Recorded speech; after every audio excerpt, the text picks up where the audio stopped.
Hello, I want to welcome you to the Sophe 2021 DX Annual Conference. This session is a summary of the day, and so we'll go through some highlights from yesterday's presentations, the opening plenary session, and some of the additional sessions that were yesterday. And I'm going to give you 5 things to do or to think about for the upcoming conference events today. My name is Beth Cheney, and I'm a professor at the University of Alabama. I'm also currently serving as the Board of Trustees for Communication for Sophe. The Sophe 2021 DX Conference is currently going on, and it's not too late for those of you who are watching on our Facebook stream right now to register if you've not registered. We still have the opportunity for you to participate live in this conference. We have over 300 presentations for both researchers and practitioners in the field of public health education.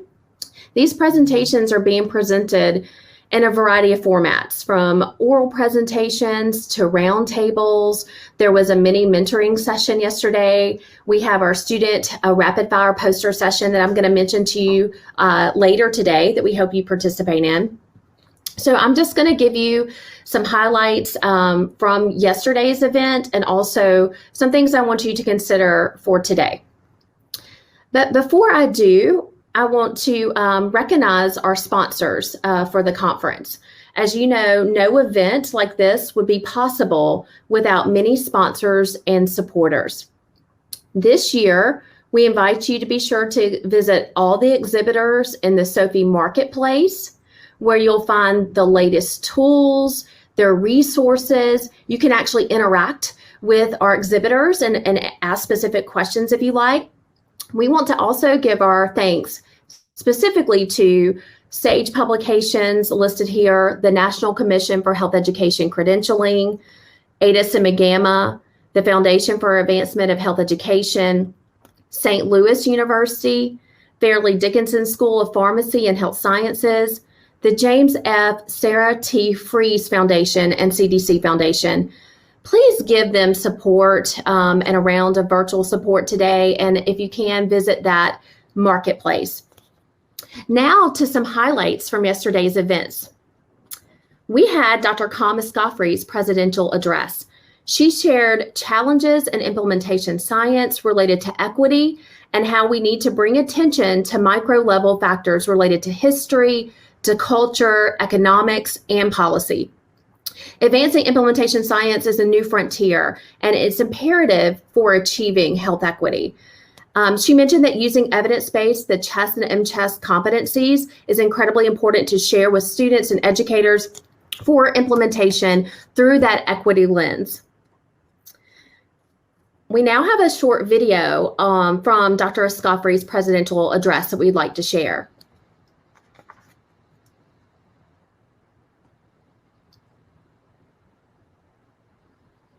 A little more difficult.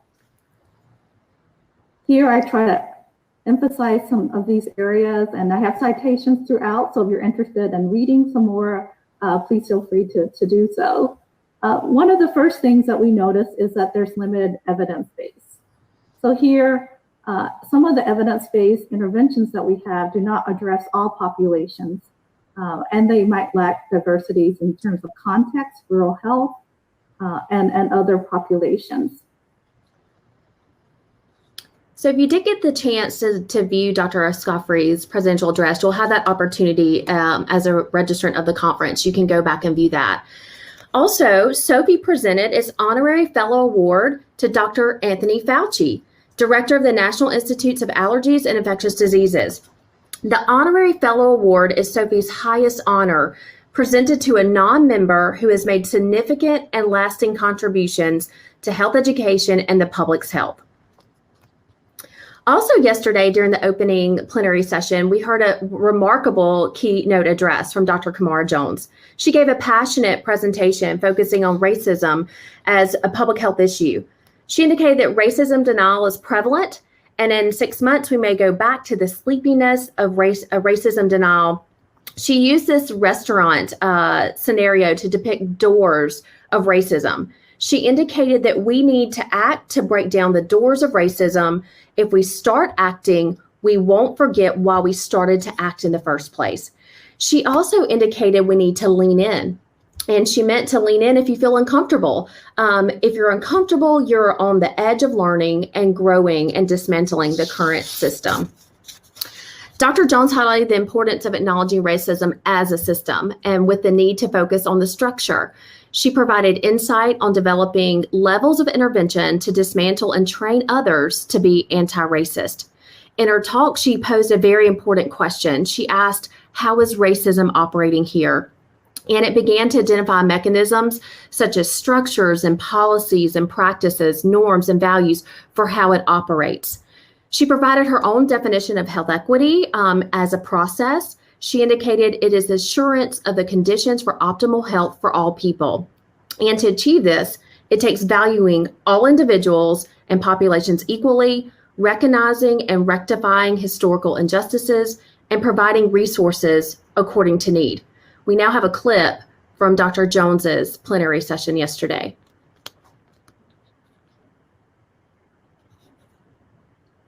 So, I have a cliff analogy where I think about the social determinants of health as moving people away from the edge of the cliff, but these social determinants of equity as acknowledging that there's a three-dimensional cliff going on and the resources are differentially distributed, and at some parts of the cliff, people might be pushed closer to the edge. I put racism as one of those social determinants of equity or inequity. So it's a different level of things. If you wanted to think about social determinants of health as whether or not there's a bike path through the neighborhood, the social determinants of equity would be who's at the table deciding, do we need bike paths? Where are we going to put money? Who, whatever. So it's the difference is between, it's almost it's the context and the determinants of the context.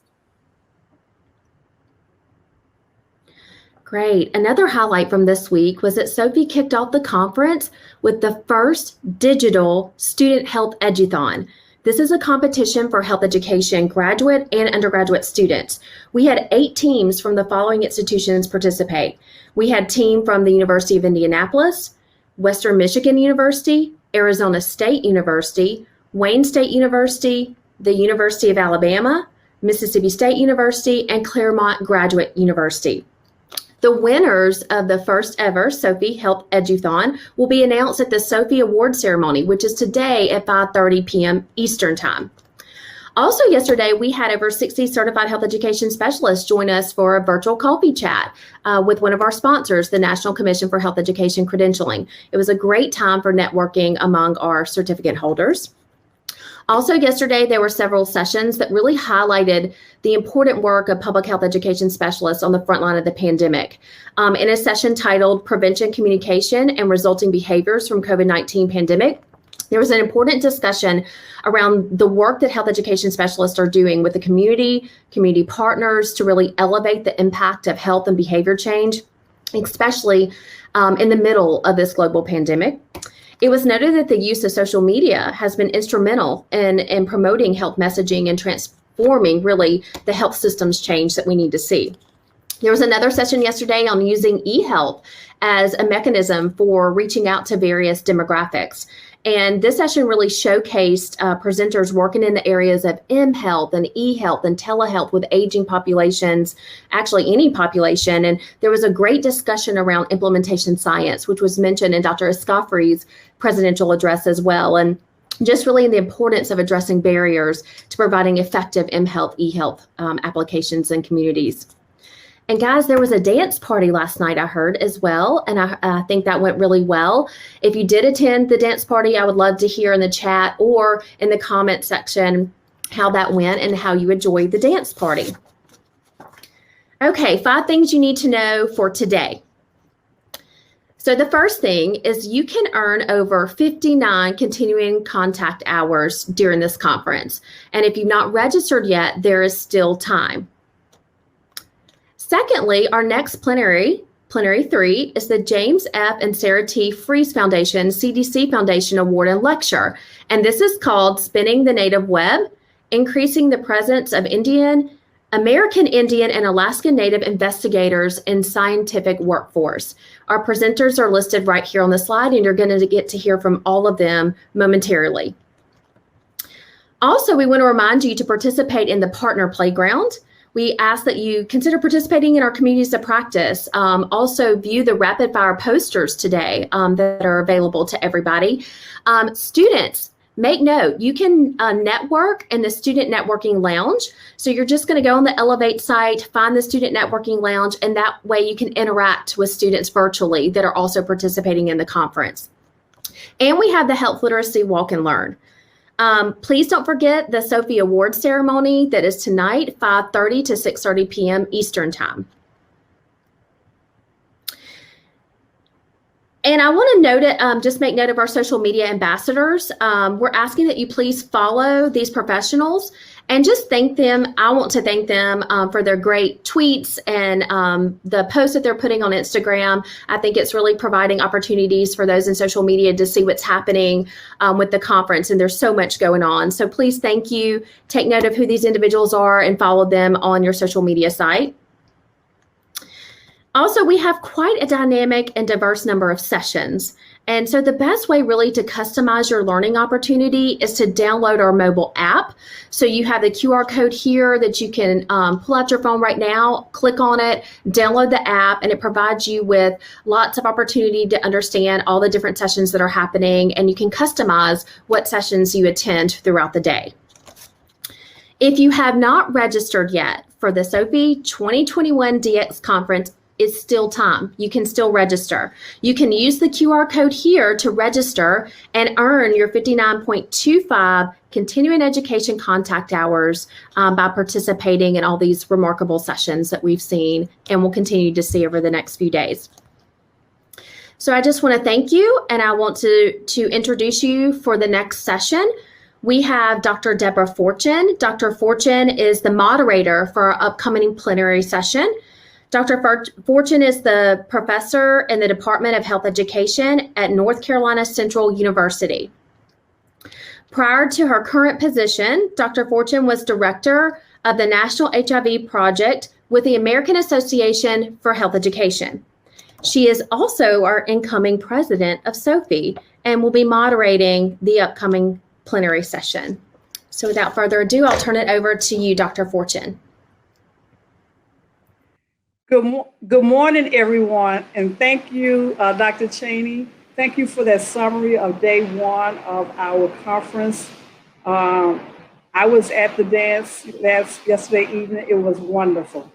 So welcome, everyone, to the second day of our conference. This is Plenary 3.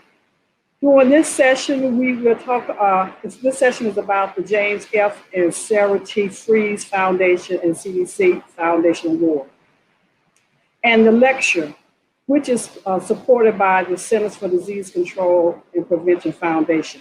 Now I will turn this over to Victor, who will introduce himself and give you more information about the Elizabeth Fries Foundation and CDC Foundation. Victor. Thanks very much, and I'm disappointed to say I didn't get to dance last night. That sounds wonderful. Good morning, everybody, and welcome to our session honoring Dr. Spiro Manson as this year's Elizabeth Fries Health Education Award winner. I'm Victor Boberg. On behalf of the CDC Foundation, the Fries Foundation, and the Fries family, congratulations to Dr. Manson, and thanks to Sophe for the wonderful, long-standing collaboration that has enabled this session today.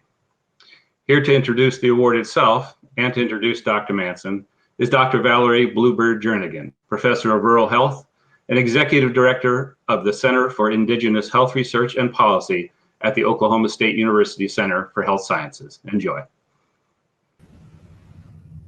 Thank you, Victor. Good morning, everyone. It's a pleasure to be with you today. I'm Valerie Bluebird Jernigan, and I serve on the selection jury for the James F. and Sarah T. Fries Foundation's Elizabeth Fries Health Education Award. Today, I'm pleased to have the opportunity to recognize the amazing work of this year's Elizabeth Fries Health Education Award recipient. The CDC Foundation manages and administers the Fries Foundation's public health awards programs, including the Fries Prize for Improving Health, which is presented at APHA's annual conference, and the Elizabeth Fries Health Education Award presented here today.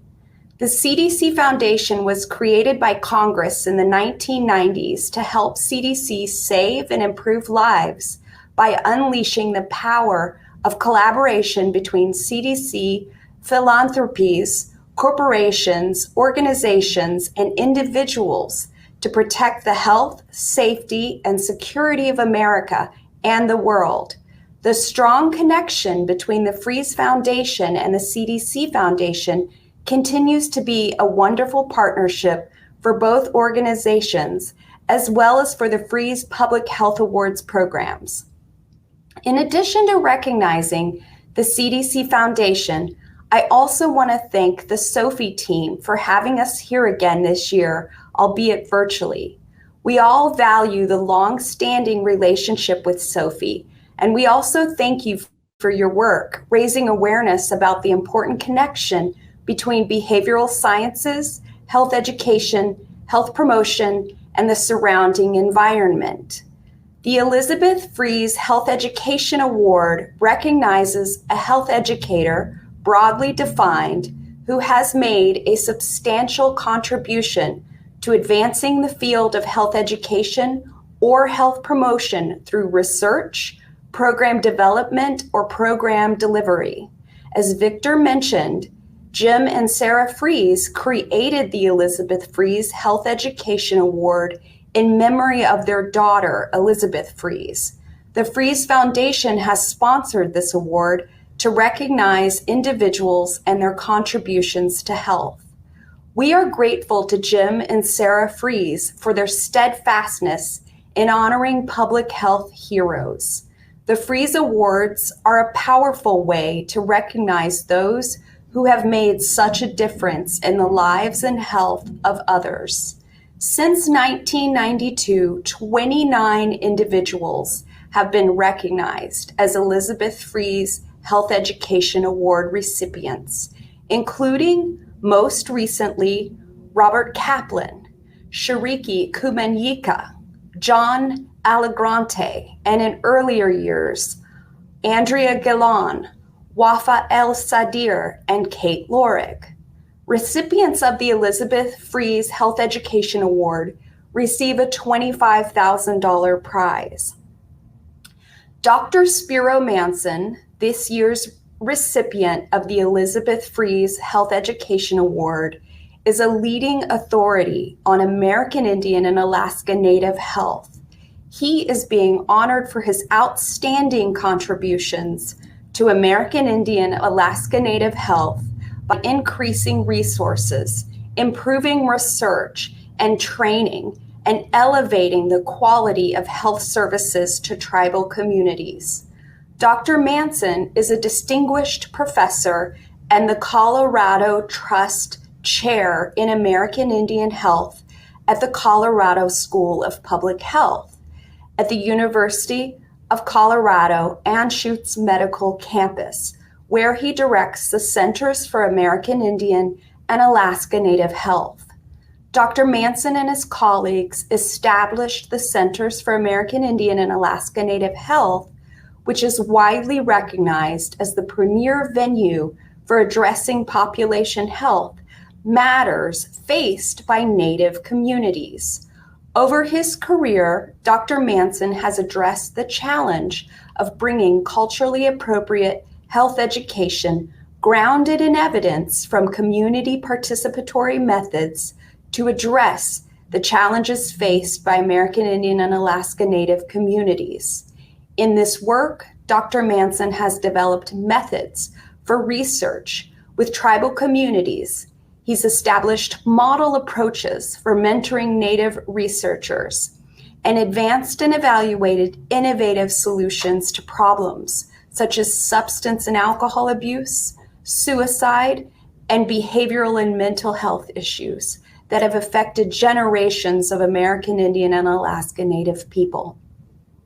He has received several prestigious recognitions, including being among the few American Indian members of the National Academy of Medicine, receiving the Bronislaw Malinowski Award from the Society for Applied Anthropology and a Lifetime Achievement Award from the Society for the Study of Psychiatry and Culture.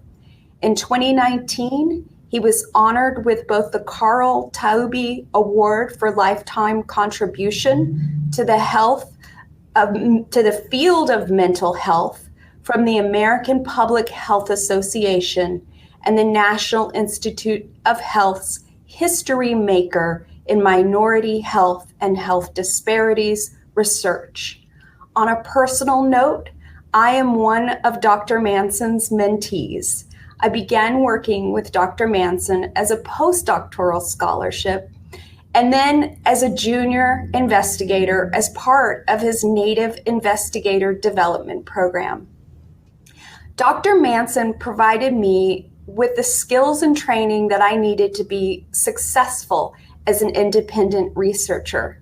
And I remember being struck one particular time, and I won't forget it, when he had taken time to review and edit my CV. He was noting formatting issues and other minor details, and I remember thinking about how extraordinarily busy he was. Yet, in addition to all the research training and methodology training he had given us, he also took the time to review such small details. It struck me then how truly invested he was in our success as the future of Native health. I realize now not only was he teaching me how to improve my science and my research, but he was also teaching me how to mentor others. After being part of Dr. Manson's training programs, I eventually joined Dr. Manson on several grants as a co-investigator and a colleague.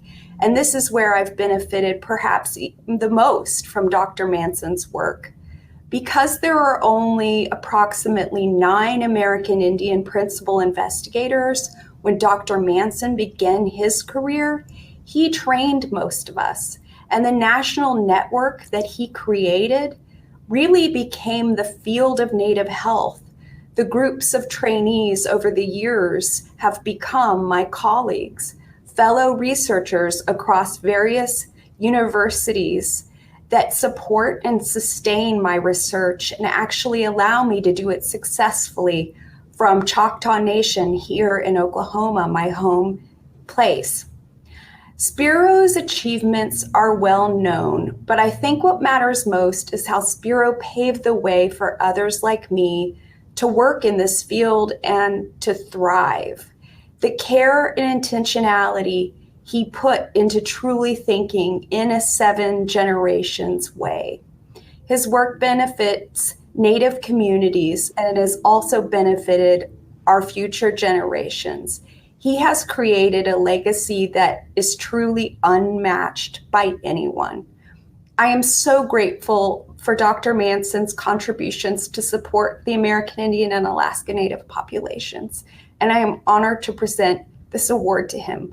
Please join me in recognizing my mentor, my colleague, and my very dear friend, Dr. Spiro Manson, as the 2021 Elizabeth Fries Health Education Award recipient.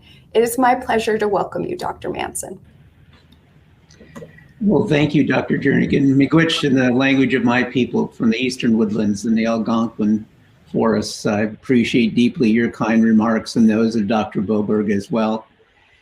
Before entering into a fireside chat with Dr. Fortune about the topic before us today, which you've eloquently introduced, I wanted to extend my thanks particularly to the Fries Family Foundation and the CDC Foundation for this recognition, to Dean Joan Samet here at the Colorado School of Public Health for having nominated me, to all the many people who supported that nomination.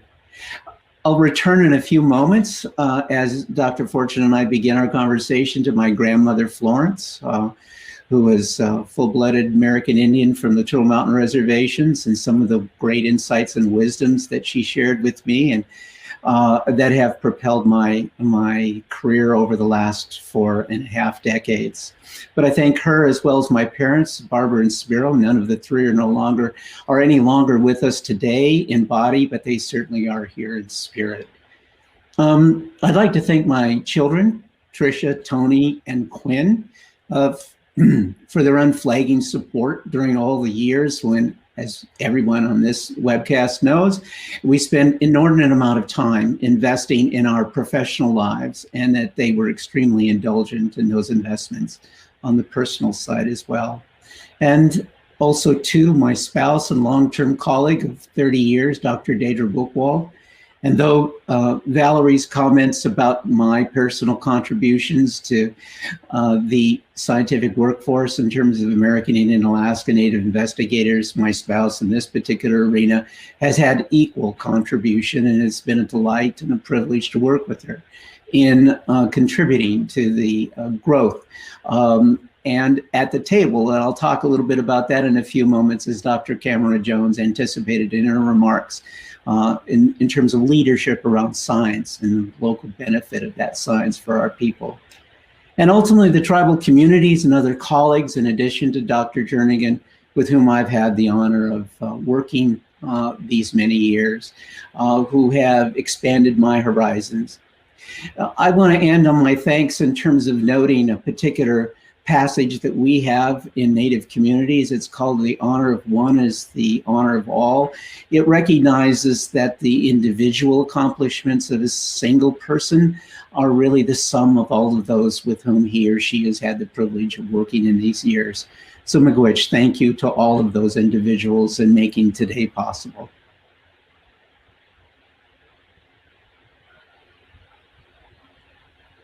Congratulations. Thank you. Nansen, on this prestigious award. So you and I met last month, and so we are going to have a fireside chat. I see you have the fire going. Although the conversation may be somewhat informal, but it really will be thought-provoking. And if you don't mind, if we could be a little informal, you can call me Deborah, and I will call you Spiro. Please. But still in a respectful manner. Our learning objectives for today, as you guys can see this, I don't want to insult you by reading these objectives, so please go ahead and read them for a few minutes. And as you can tell, we are going to be talking about some of the lessons Dr. Nansen has learned from his work with the American Indian and Alaska Native. That's the theme, and also in terms of looking at some lessons learned that he can share with us for people who are trying to do this type of work, particularly around equity as it pertains to American Indian. All right, as we'll move on, our fireside chat. All right, I have a few questions that I want to ask you this morning. Like I said earlier, although we are kind of having this chat virtually, but it still will be scientific information that you want to share with us. And thank you for being here with us. My first question is, how did you get here? And what was your journey? Well, thank you, Deborah, for that question. And, you know, I want to go back to your point about the difference between informal. Informality is great, but I want to, as I point out to Dr. Jernigan and all of my younger colleagues, there's an important difference between being informal and casual. And I know from our earlier discussion, this is not a casual discussion. Casualness, from my point of view, implies a lack of attention to a number of details and specifics that informality does not. So thank you for the opportunity to have a fireside chat. It really feels like a welcome change from the many presentations that we are all suffering through in terms of PowerPoint presentations and the like during these days. So thank you for the opportunity to have this conversation. So how did I begin? And I think that these stories are critically important for understanding where we began, where we are now, and where we ultimately hope to go. I am the second eldest, the eldest male of 67 grandchildren on my paternal side of my family, coming down through my grandma Florence. And until just very recently, I was the only one of those 67 who went on post secondary education to higher education for a master's and ultimately a doctorate, in my particular case in medical anthropology. And I will never forget, coming from this large family, we would gather in the kitchen of my grandmother's home And we would all warmly talk about what we were currently doing. And I had two aunties, as we say, in Indian country, who took particular interest in my life as a young person growing up. And they would say to me, Spiro, what are you doing? And, you know, Deborah, for 20 plus years, the answer is, I'm a student. I'm going to school. And finally, after probably about 5 or 6 years of asking me that question and me responding in that fashion, one of these aunties said, well, aren't you ever going to finish? And I will never forget my grandmother, Florence, standing up to my aunt and saying to him, you leave him alone. I'm a student too, a student of life. And I believe that that's been an important message and motive for me. First off, so that she credited and legitimized my intellectual thirst and the journey that I pursued at that point in time and have continued throughout my life, and that it was legitimate to be a student of life. And I will tell you, Deborah, that I have always greatly benefited from the lessons learned through my colleagues over these 4.5 decades. And there never goes a day without me learning something new. And so I think being that student of life is really important. Now, Dr. Camera Jones in her keynote address noted, she spoke of being at the table. And this is one of my grandmother Florence's other insights that she shared with me early on. She said, you know, if, quote, in her sort of third grade formal education fashion, she says, you know, Spiro, if you're not at the table, you ain't gonna get fed. And so for the table for me, wasn't necessarily, you know, fighting among 66 other cousins for dinner or a meal, but for me professionally, it's being at the table of science and science leadership and direction, where the decisions are made about the priorities of the day in which our biomedical research enterprise invests its precious resources. And for many, many, many years, we Native people have not been at that table. We have not had a voice in terms of shaping and emphasizing the priorities of the science, either in terms of the methods by which we pursue answers to important questions, or the nature and priorities of those questions themselves, which often don't reflect the particular views and preferences of Native people, because we haven't been asked. And we haven't been asked because we've not been at the table. So Dr. Jernigan pointed out that yes, in 1998, out of 32,000 research grants and contracts that the National Institutes of Health awarded, there were only 9 program directors or principal investigators of American Indian and Alaska Natives. And I held a number of those, so there were really only 5 or 6 of us at the time.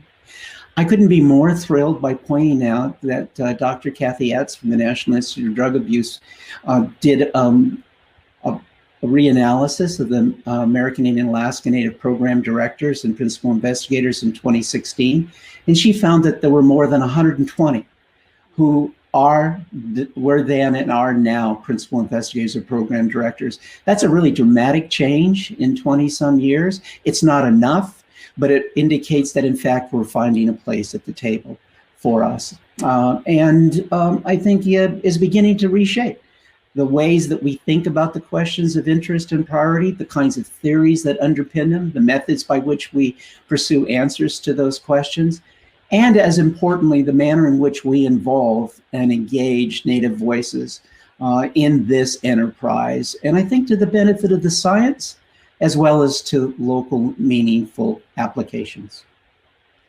Good. You roll right into my second question. So in terms of why it's important for American Indians to be at the table. So I think you have addressed that one. So I'm going to go on to my next question. That is, what structural approaches do you recommend to, in terms of engaging the community, in this case, the community of American Indians or any minority group that you may have been working with? What are some structural approaches that you would recommend to help educators and researchers for engaging the community? Well, Deborah, I think that's the question of the day, isn't it? As we've seen the National Institutes of Health wrestle with this notion of structural racism, and Dr. Francis Collins, the director, coming out as one of the leaders of the day with respect to preparing the workforce and diversifying it. First off, why do we want to diversify the scientific workforce? I have many colleagues largely non-native, who are uncertain about the value and the benefit from doing that. And I believe that there's emerging evidence that suggests that there's enormous benefit to be accrued by doing so.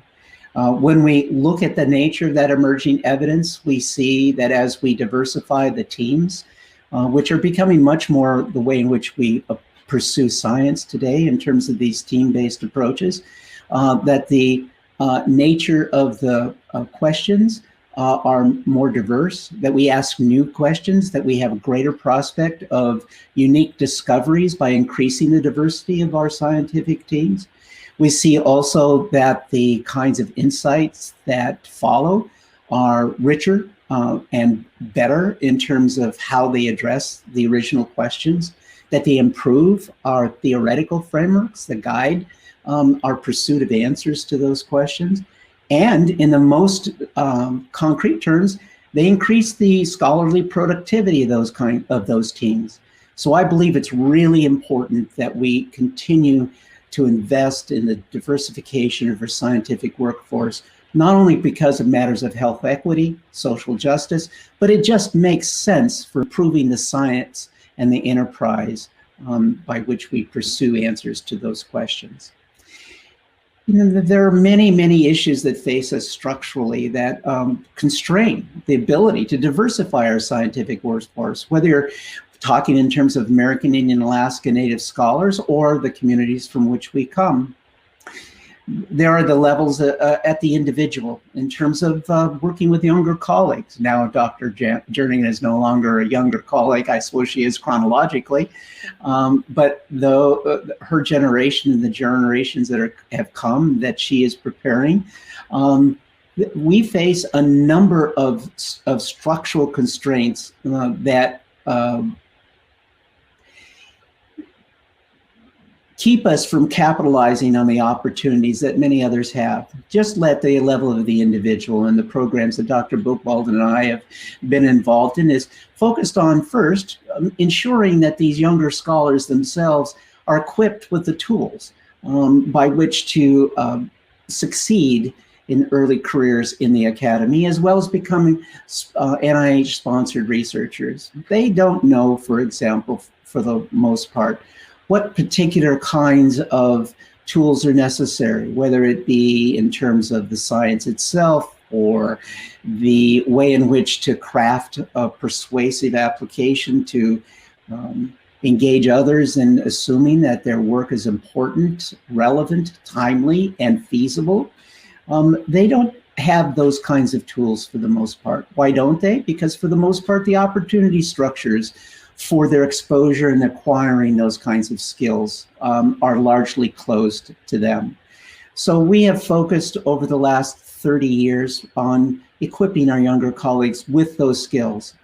The second is that, of course, we all live and work in a variety of different organizations, whether it's in the academy or whether it's in advocacy organizations or the like. We often don't know, because we're not part of the leadership, what the blueprint for success is in terms of navigating the different levels of success within these organizations. So that within the academy, for example, one doesn't necessarily know what are the key metrics by which one's progress and suitability for promotion and tenure are. We basically talk about matters of sponsored research and publications, but there are many nuances to that. That is, for example, the nature and extent of the research support that one's able to acquire has differential value depending upon the institution in which you're at. But if you don't know that, it can't inform the strategies that you adopt and the decisions that you make about what choices in terms of the nature of that work. Take as well the current emphasis on community-based participatory research, and which has gone under many rubrics in the time that I've been around, public academic liaison research, et cetera, et cetera. People don't tell younger colleagues that though it's important and that kind of work resonates deeply with those of us who are so embedded in our respective communities, that there are particular costs to doing that kind of work. What are those costs? The costs of doing community-based research, although they are deeply appealing to those of us who are so embedded in our respective communities, they have costs in terms of the time that it takes to engage our constituents, to understand where our mutual interests lie, how best we can approach and anticipate who's likely to sponsor and fund that work. And then once it's undertaken, in a sense of shared partnership, what kinds of costs are there, time and effort and energy to engaging our partners in that work? And let's even say that once the work is underway, perhaps completed, there are many more steps to the review of the findings, to their interpretations, and ultimately to the production of the scholarly works that will disseminate the findings of such efforts. Take an enormous amount of time. Nobody tells you that that's the case.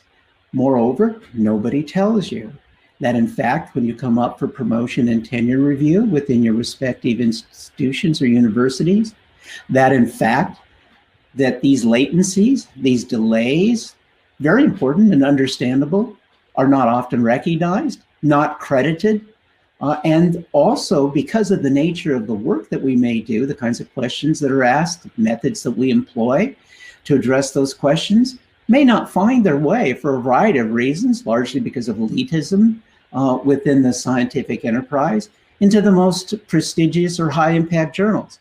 And hence your work isn't fully credited.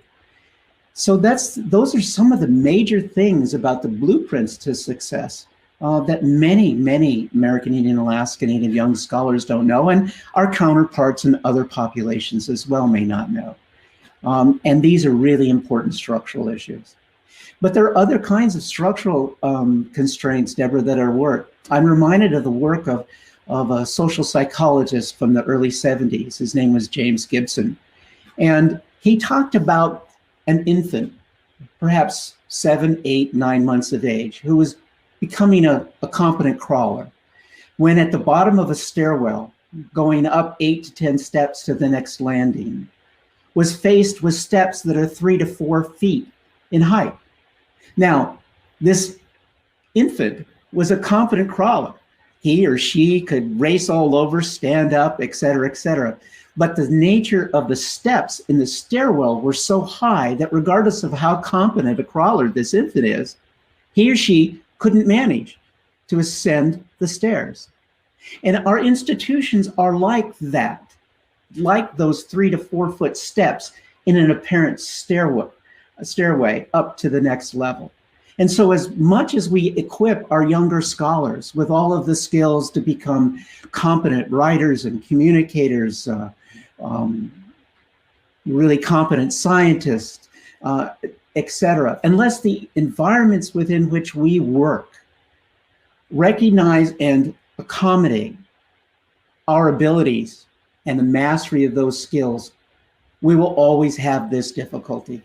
I served 5 years as the Associate Dean of Research in my School of Public Health, and my university, like many others, got on the bandwagon with respect to community engaged research, community participatory research, and would exhort our faculty, particularly American Indian, Alaska Native faculty, or those from other underrepresented racial and ethnic minorities, to pursue this work. They would put on workshops, they would do webinars, they would do all kinds of activities that would encourage the younger faculty to cast their research within this particular framework. But what they failed to do was to provide the rewards for doing the work in that fashion, so that by the time my younger counterparts came to the Promotion and Tenure Committee, they suffered the consequences of the fact that the metrics of success had not adapted to these new emphases that the institution was encouraging and exhorting them to pursue. So there are many kinds of structural constraints. So what does the difference does being at the table make as an American Indian or Alaska Native scientist? It makes a huge difference in terms of the opportunity to have access to pulling some of the levers that can make small, modest changes, such as recommending colleagues, such as Dr. Jernigan and others, for membership on prestigious and important decision-making bodies within the scientific world, for crediting their work in ways that might not otherwise be credited by the standards of the day. So there are a number of important structural constraints that close opportunities to those of us in the field, whether we're American Indian, Alaska Native, African American, Latinx, or whomever.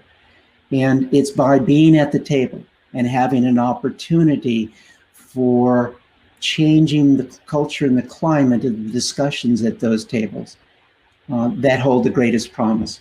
And I believe the work that I and Dr. Buchwald and now Dr. Jernigan and others are doing is changing the membership, or at least adding the chairs to those tables so that we have a chance for our voices to be heard. So those are my thoughts about it as of today. Talk a little bit more about, I know you've done quite a bit of work in the community. And a lot of your research has come from community-based participatory research. And I also heard you refer to the people in the community as your partners, which is an elevation right there, right?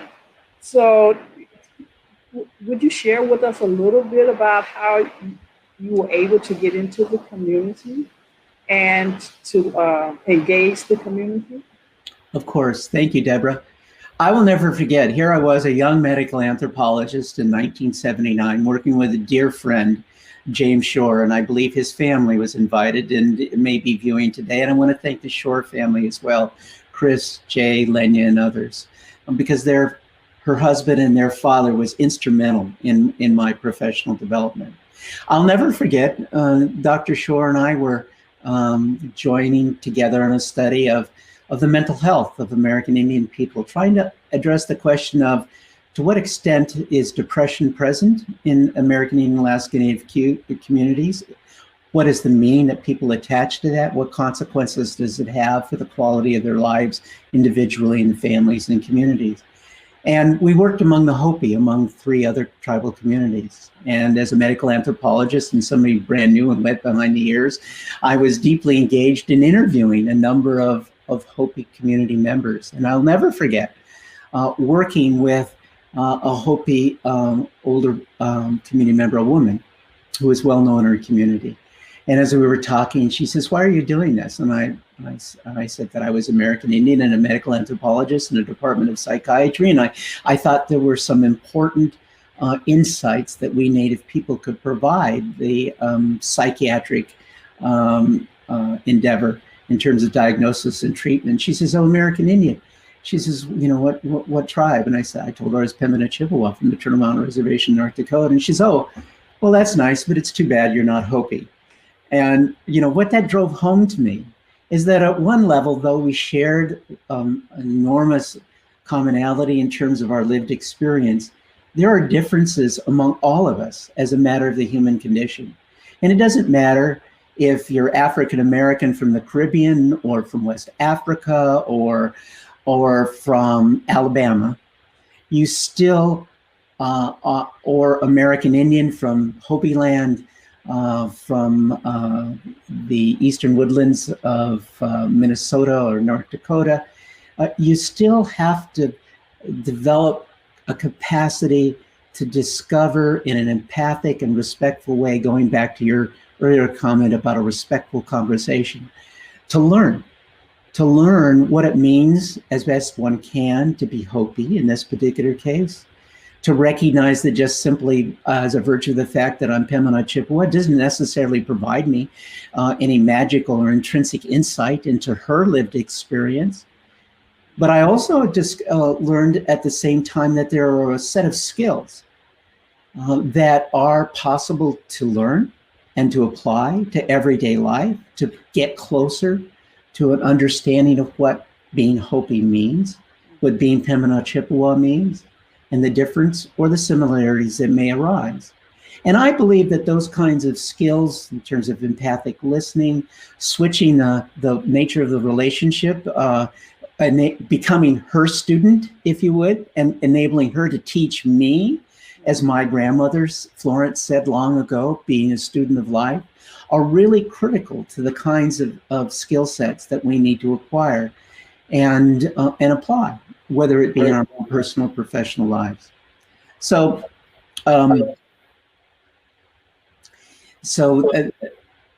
that's really important from my point of view. I'm sorry, I'm getting a little bit of a. That's okay. That's okay. That was a good lesson for you to learn as a young, a young professor, right? Absolutely, absolutely. Yes, yes. And I'm glad you made that analogy also even with African Americans, because what we know that there is, we're not a homogeneous group, just like American. Right. Not. And you learned that early on, right? I did. Full failure. She taught you quickly. Right.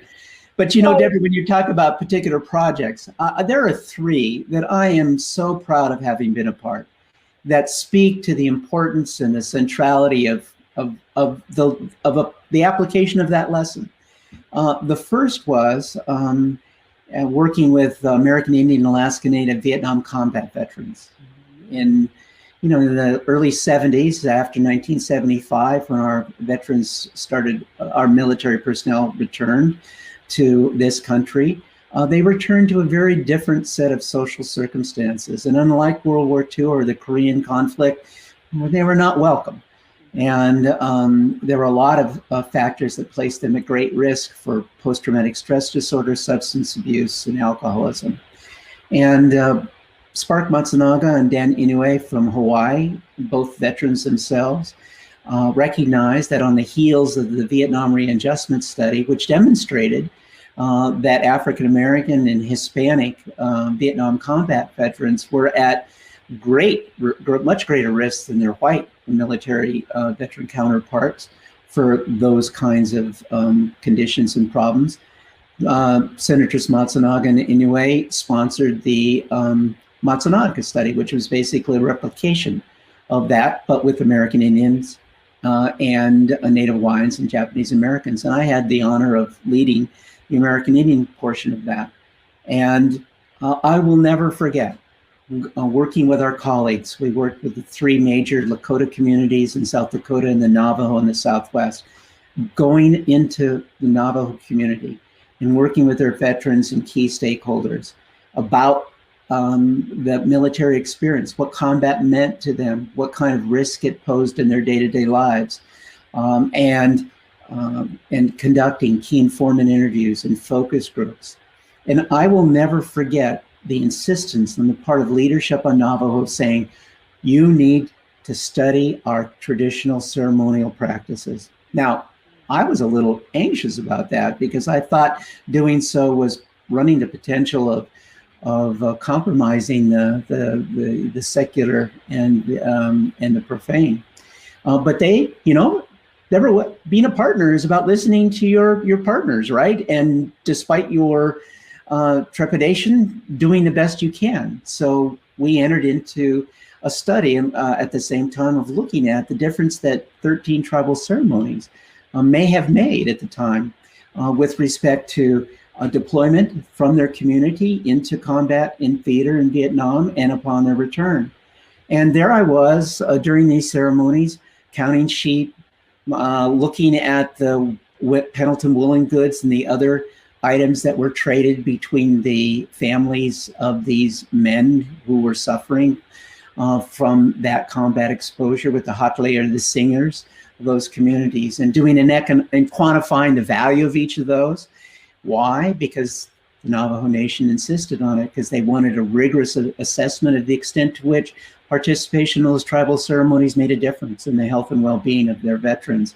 And the data were unequivocal, that if in fact a veteran participated in any one of those tribal ceremonies before going off to Vietnam for combat, that his risk of onset of post-traumatic stress disorder was significantly lower than his counterparts who did not participate in those tribal ceremonies. And even if he did return suffering from post-traumatic stress disorder upon reintegration in the community, participation in those tribal ceremonies actually shortened the duration and severity of their post-traumatic stress disorder and substance abuse. And we were able to argue persuasively, because of the tribal nation's insistence that we approach this economically, that in fact there was a cost savings to the Veterans Health Administration by virtue of participating in these tribal ceremonies. And in April of 1998, the Veterans Health Administration signed a memorandum of agreement with the Navajo Nation so that they reimbursed the Navajo Nation for the participation in any one of 13 tribal ceremonies on the part of those veterans who suffered as a consequence of combat. And all the way from a $75 reimbursement for a 1 hour blessing way to $750 for a 5-day enemy way ceremony. And thus I could see the wisdom of why the nation wanted us to gather that information from the outset. But you know, Deborah, if you don't engage your constituents, if you don't engage your partners in those ways, you will not anticipate the potential richness and value and benefit of addressing these questions in ways that might not otherwise have been apparent. So that's probably one of the best examples of the richness and the fruits of working together in collaboration with one's partners. I had the same situation with the Special Diabetes Program for Indians for 15 or 16 years. And another major project in terms of the integration of behavioral health and primary care. And every single one of those had enormous policy and finance and reimbursement implications, but all of their success sprang from the fact that we were mutually engaged, sharing similar agendas and similar commitments to collaborating as partners. That is good. That's wonderful. And had you not talked to that leader about the rituals, would you ever have thought about addressing them? And would NIH, would they have funded you to address that, and also in terms of evaluation? So, and that moves into, you kind of talked about that a little bit in terms of your evaluation approaches that you have used. And it sounds like you have used some approaches that probably were a little bit different from what you were taught in your doctoral program, to some degree. Oh, yeah, to some degree. Yeah, to some degree. Well, you know, Deborah, that's a wonderful question, because I've hit not only a wall, or I hit very early on a wall with respect to being interested in matters having to do with American Indian Alaska Natives. Why? Well, you're only 3 or 4 million people. So out of 330 million people in the United States, what lessons, what insights are to be gained from such a small population? I'm a medical anthropologist. So, you know, although I'm trained in mixed methods, epidemiologically and otherwise, people frowned upon the particular methods that I was trained in terms of quantitative investigative approaches. So there were these tiers and overlapping biases about the prejudices in science about what matters that we were struggling about. So it wasn't until about 25 to 30 years ago this whole notion of mixed methods began to find its way into the nature of our science, whether it be in terms of processes of discovery or the evaluation of our work. But it is now, I think, recognized as a very appropriate and potentially rich approach to that. So on the side of early career development, historically, these kinds of training programs have emphasized the classic and very conventional metrics such as publications, number of publications, the arena in which those publications appear, the impact through H and other kinds of scores that reflect that. They credit the nature, extent, and quantity of sponsored research, going back, hearkening to that 1998 statistic I cited earlier. Now, those will always remain standards by which to evaluate early career development programs, but there are other ways that are just as important in my point of view, and in fact contribute to those kinds of metrics. So for example, what we've done, Dr. Buchwald and I and our colleagues, we're establishing learning communities. So you bring together in the early stages colleagues such as Dr. Jernigan and generations thereafter, together in non-threatening, safe environments to not only learn the skills of the trade, but also to talk about the processes and circumstances that they experience in acquiring and trying to apply those skills. And so Dr. Bhupal wrote a really pithy article in 2011 called Weaving the Native Web, hence the focus of my remarks today. And what that refers to is using social network analysis. At that time, relatively unique and innovative. Today, much more common, to identify the emerging relationships among older and younger scholars. And in turn, how those relationships evolve over time, developing into learning communities that can be characterized as generations. And so I think those are some of the new ways in which we can get a better and deeper understanding of the impacts of our early career development programs. Also, too, the notion of return on investment. You know, it would be wonderful, for example, and I think at one point we really did with Dr. Jernigan, who is now a multiple NIH awardee, looking at what a relatively small investment of perhaps less than $100,000 in her early career development has generated in terms of the millions of dollars of sponsored research today. So those are some of the newer and I think equally important metrics and approaches to evaluating the impacts of those programs. And then on the other side, in terms of the development of programs, like the Vietnam Veterans Project, is being able to describe and to rigorously assess the difference. What's the value added of introducing culture, such as those tribal ceremonies, into addressing the questions, and not just the answers to the questions, but the application of those answers to the various conditions and problems that we hope to ameliorate. Okay, we have about 3 more minutes, you and I. I have one last question, and then we'll open it up for questions from the audience. So, kind of like in summary from this journey, it's been a great one. We started out with your grandmother, right? To where you are now.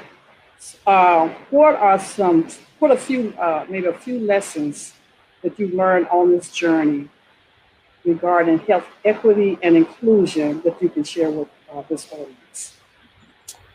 Of course, I want to, and whether you're talking about an early career development faculty development program, or you're talking about work in Native communities, is the type that I shared. I really believe that self-reflection and being consistently self-reflexive and self-critical is important.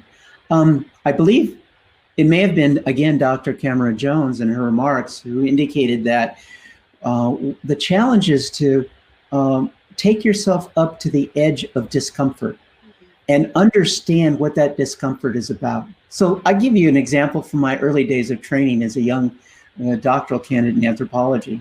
One of my mentors said, go into an elevator and look at how people sort themselves out in the space of that elevator, and then move half the distance of what feels comfortable towards another occupant in that elevator, and watch what happens.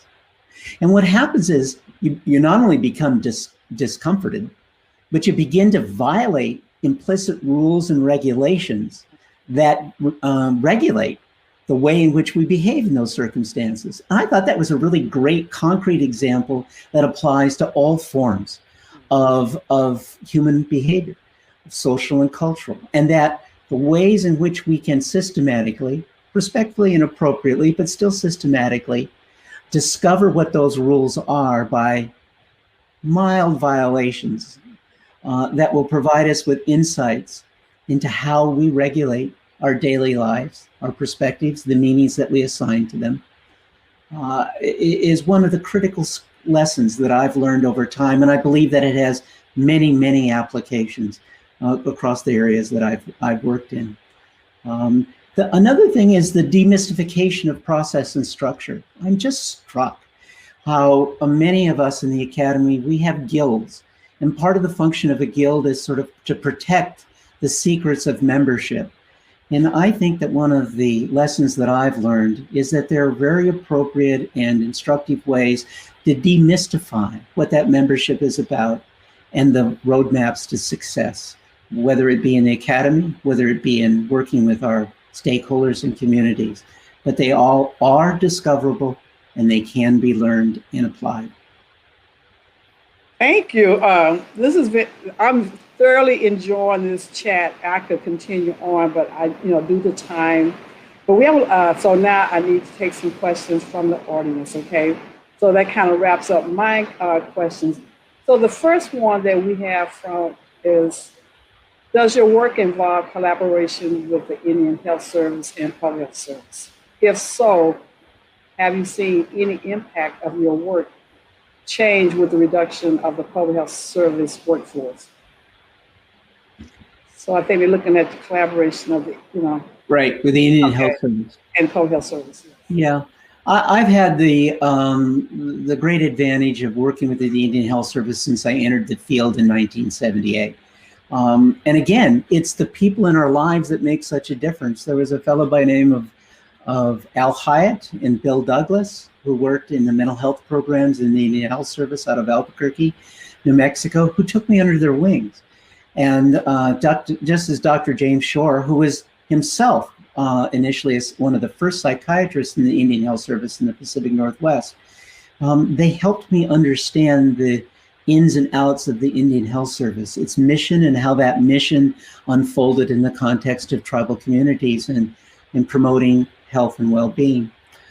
So I was fortunate, and I think one of the challenges we have is acquiring those sort of I guess insiders, those internal advocates, as I've called them, who will provide you with insight into the inner workings of such organizations and agencies.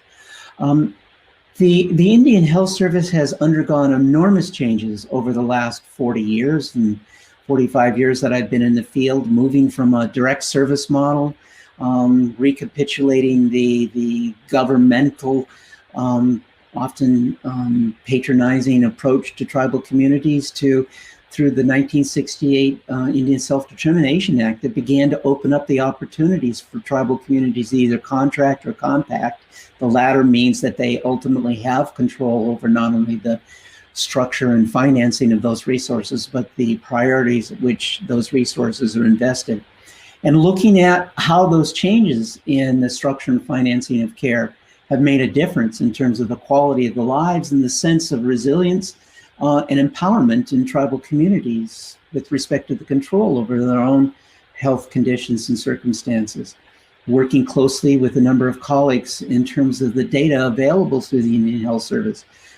Dr. Ann Bullock from the Division of Diabetes Treatment and Prevention, as we looked at the trends in obesity over time of American and Alaska Native children.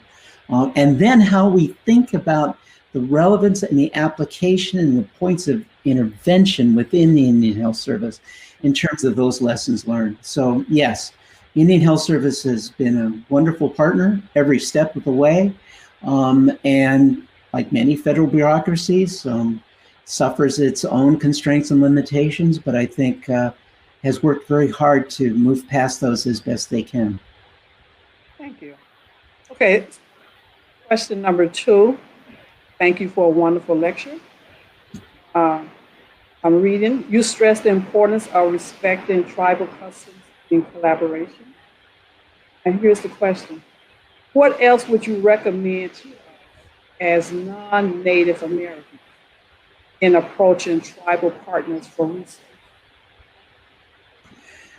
Thank you for that question. It's one I'm often asked, and I think it's a very important one. I'll tell you first, I'm impressed by how infrequently that question is asked by my non-Native colleagues around the country.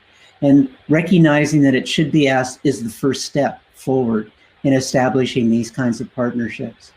The second is reaching out to others, both Native and non-Native, myself, Dr. Buchwald, Dr. Jernigan, and many others who have journeyed along this path, to ask that question of others, because our experiences differ somewhat depending upon the communities with whom we work. But also too, that the first critical step after that is to establish a lasting relationship with what I call, and as I mentioned before, an internal advocate, a key person, whether that person is a formal or informal leadership within that leader in that community, to engage him or her as your cultural guide, as your teacher, and humble yourself that you may not, and probably don't, whether you recognize it or not, are conversant in all that you need to be to successfully join with those in partnership with those constituents. And the next thing after that is once you've joined, once you've established the areas of mutual interest and contribution, be prepared to open up and solicit on an ongoing basis the voices of those constituents so that they can help in an ongoing and informed fashion guide your work.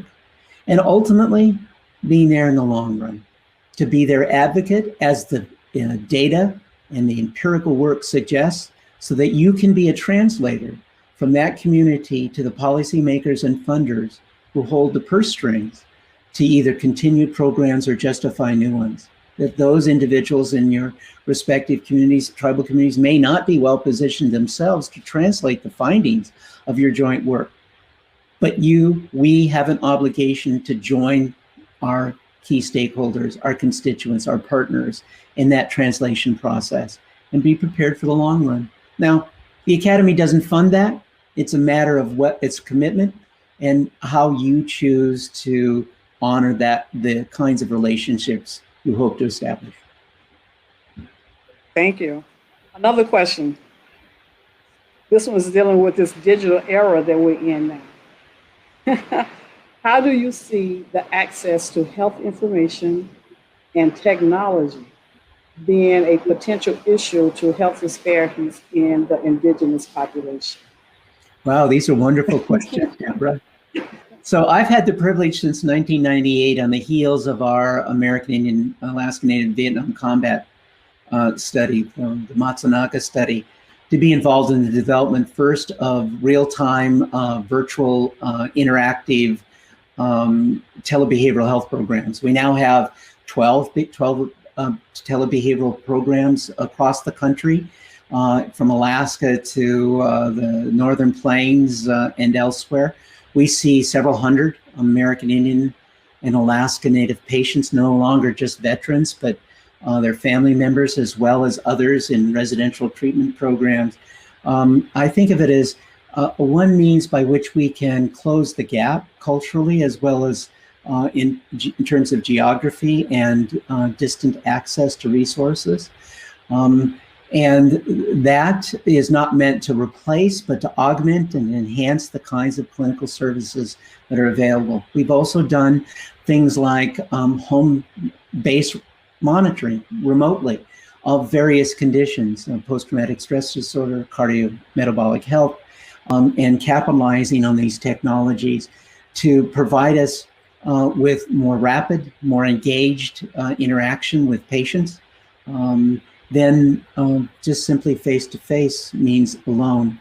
We're also now moving and have moved rapidly into telephone-assisted technologies using text messaging-based systems. My spouse and colleague, Dr. David Buchwald, and her colleagues pioneered this, and we've adopted in our other joint work together in using text-based messaging systems to disseminate culturally appropriate, brief, engaging messages to, for example, youth and young adults living in reservation and urban areas or at high risk of suicide, so that we can communicate to them messages of hope, resilience, of increasing the likelihood of social connectedness.